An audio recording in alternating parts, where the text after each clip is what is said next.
We begin in Osaka, which is now reporting more daily coronavirus cases than anywhere else in Japan. The Western Prefecture is asking the central government for a new designation that would allow its governor to enforce stricter antivirus measures. Osaka officials confirmed nearly 600 new infections on Wednesday. That marks the first time in more than 2 months that its daily tally has surpassed 500.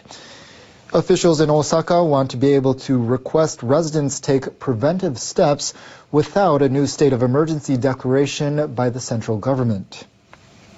We want to enforce stricter anti-infection measures in Osaka City. Osaka's government plans to ask bars and restaurants to close by 8 p.m. The central government is expected to approve Osaka's request on Thursday. It would be the first time Japan takes that step since the Diet revised an antivirus law to allow for tougher enforcement measures.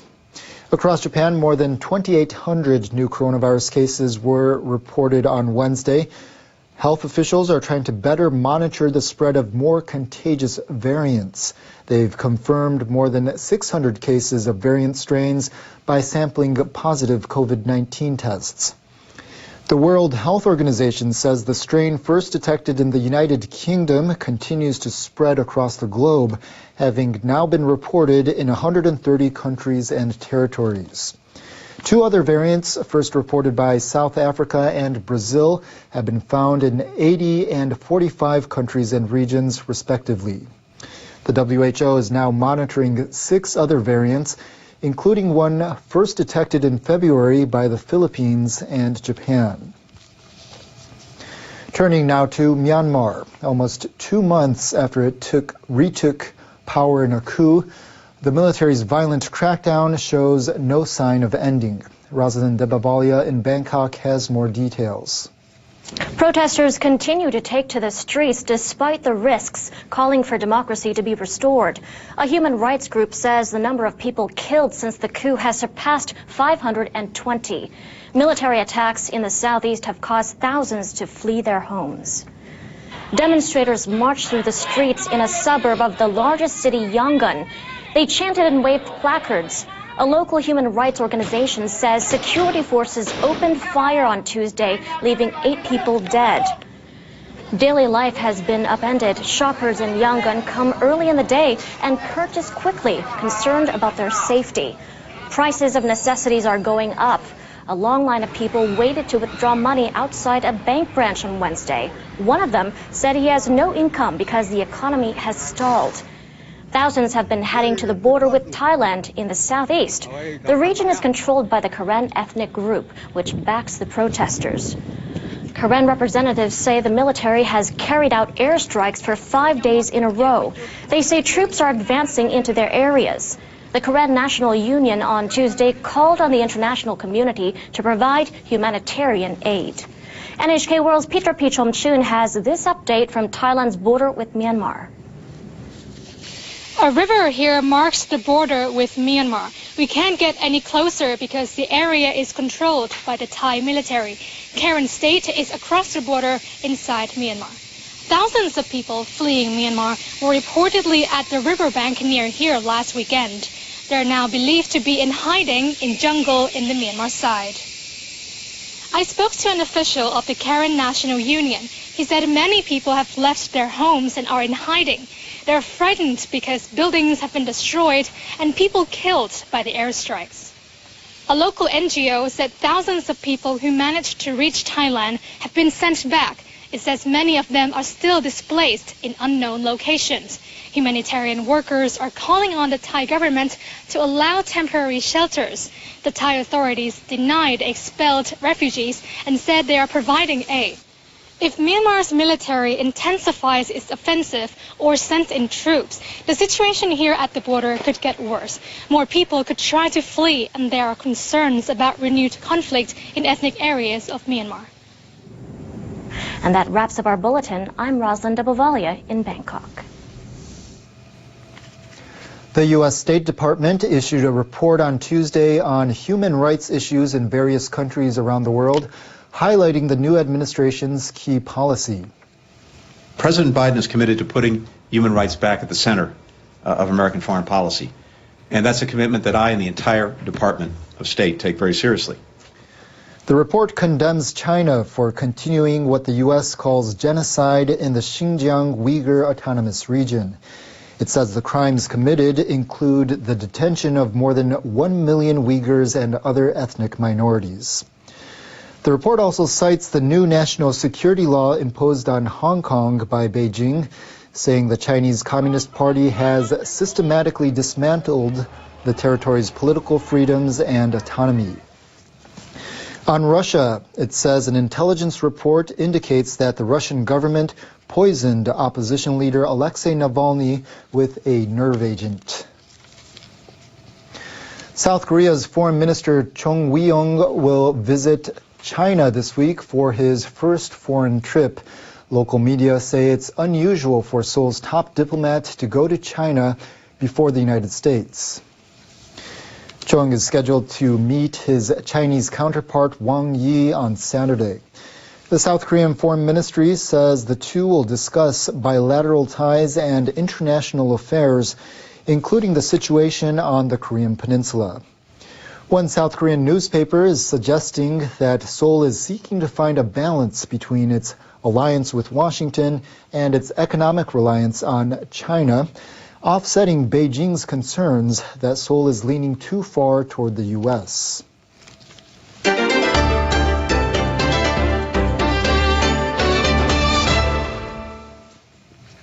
Turning to the Tokyo Paralympics, organizers say the flame for the Paralympic torch will be collected from more than 880 locations across Japan. The flames will be joined and used to light the cauldron on the opening day. The Games Organizing Committee says that flame lightings will start on August 12th after the Olympics. Each location will use its own lighting method. Flames will come from areas affected by the 2011 earthquake, tsunami, and nuclear disaster. Another source will be the Flame of Peace at Hiroshima's Peace Memorial Park. One flame will come from Stoke Mandeville, England, the Paralympics birthplace. The flames will be joined in Tokyo 4 days before the event opens on August 24th. A new law requiring companies to try to keep their workers on the payroll until age 70 will take effect on Thursday in Japan. Currently, companies must retain employees who want to work until the age of 65. A survey by the Ministry of Internal Affairs found a record 9 million working people were aged 65 or older last year. These older workers accounted for 13.6% of the workforce. The number of elderly workers is expected to increase due to labor shortages as Japan's birth rate declines and the average age of the population rises. The revised law gives companies 5 options to keep older employees. These include extending their retirement age to 70, abolishing it outright, or allowing workers to stay on past the age limit. The law says that companies and employees should agree on the chosen option. A Japanese court has ruled against a website that posted detailed spoilers for a popular manga. NHK found out about the copyright infringement and an order against the site to disclose who posted the content. Kengan Omega is a serialized comic book regularly published on an app. A spoiler website posted story descriptions and drawings from 63 separate chapters of the manga over the course of more than a year. A Tokyo District Court judge decided that sharing so much dialogue infringed upon the author's rights. A lawyer for the manga's publisher, Shogakukan, called the ruling a major achievement. Manga remains a significant cultural industry in Japan, and Shogakukan says spoiler sites have become a serious issue. It pledged to protect the rights of creators by fighting against copyright infringement. Sumo wrestler Teruno Fuji is making a comeback to the rank of Ozeki. It's the second highest rank in Japan's traditional sport. It's extremely rare for a wrestler to fight his way back to Ozeki after being demoted as low as the Jonidan division. The Japan Sumo Association approved the promotion on Wednesday at an extraordinary meeting of its board of directors. The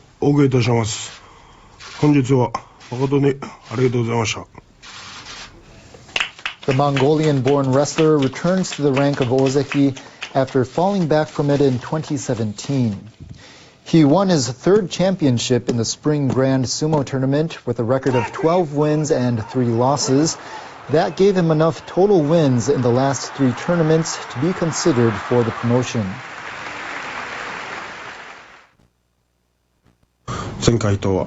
I have the same mindset as the last time I was an Ozeki. I will do my best to work for further promotion as long as I continue in sumo.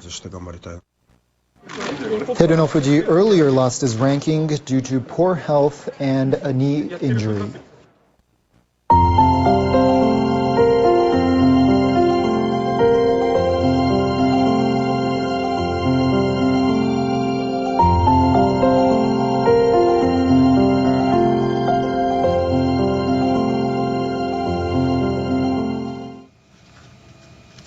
Warm conditions are heating up a good part of Europe.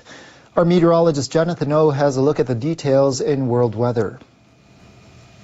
Hello, it's been a warming trend for those located in the central and western areas of Europe as we've been seeing a southerly flow that's really been pumping in that warm air and helping to keep the temperatures higher up in some locations, making it to low to mid-20s as we went earlier this week. I want to share some video that's coming out of the United Kingdom where many are trying to take advantage of the sunny blue skies heading to the beach in Brighton Tuesday as the temperatures continue to be on the warm side. In fact, record-breaking temps were recorded in parts of London, mercury reaching the mid-20s. But it's going to get a little bit cooler as we go later on this week. We're dealing with a little bit of a change in the process. But still, high pressure has been the big story here.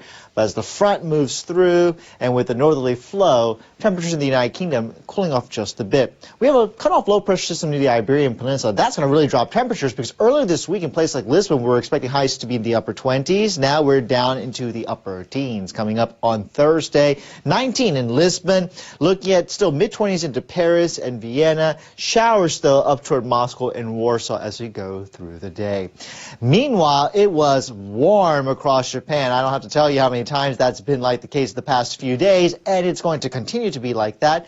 A little bit of a cloud pattern across down to the south and west because we do have a stationary front that is in the area. So more rain expected in places like Okinawa. It may be a little bit more in terms of cloud cover for the western areas of Japan, but all in all, still on the warm side here. Temperatures of around 19 in Tokyo coming up on Thursday and Friday. Then we go to Saturday back into the low 20s. Osaka and Fukuoka also looking at 20s as well. Sapporo, you're seeing a chance for some rain coming up on Saturday. We broaden out the view showing you that thunderstorms and rain expected from Shanghai into Chongqing, but dry with a high of 21 in Beijing for Thursday.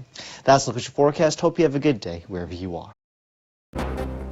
U.S. drug company Pfizer says its COVID-19 vaccine is safe and effective for children as young as 12.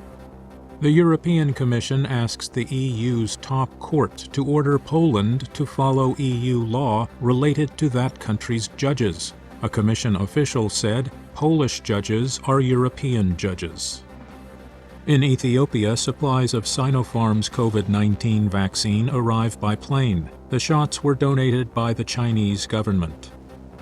And a U.S. Border Patrol official says he expects more than 1 million migrants to arrive at the U.S. border with Mexico this year. The court has been examining CCTV footage of George Floyd taken shortly before his death. It comes as the murder trial of the former police officer Derek Chauvin enters its third day. He denies charges of murder and manslaughter. The Russian opposition leader Alexei Navalny has gone on hunger strike at the penal colony to demand proper medical treatment. He's complained of not receiving medical help for back pain and problems with his right leg. The French President Emmanuel Macron has announced a new 4-week national lockdown from Saturday. He says all but essential shops will close and home working would become the norm. Checks will be stepped up to stop public gatherings. And Italy has expelled 2 Russian diplomats after an Italian naval officer was caught selling confidential documents to an alleged Russian spy handler. Italy's foreign minister says it was an extremely serious matter. Russia pledged to retaliate.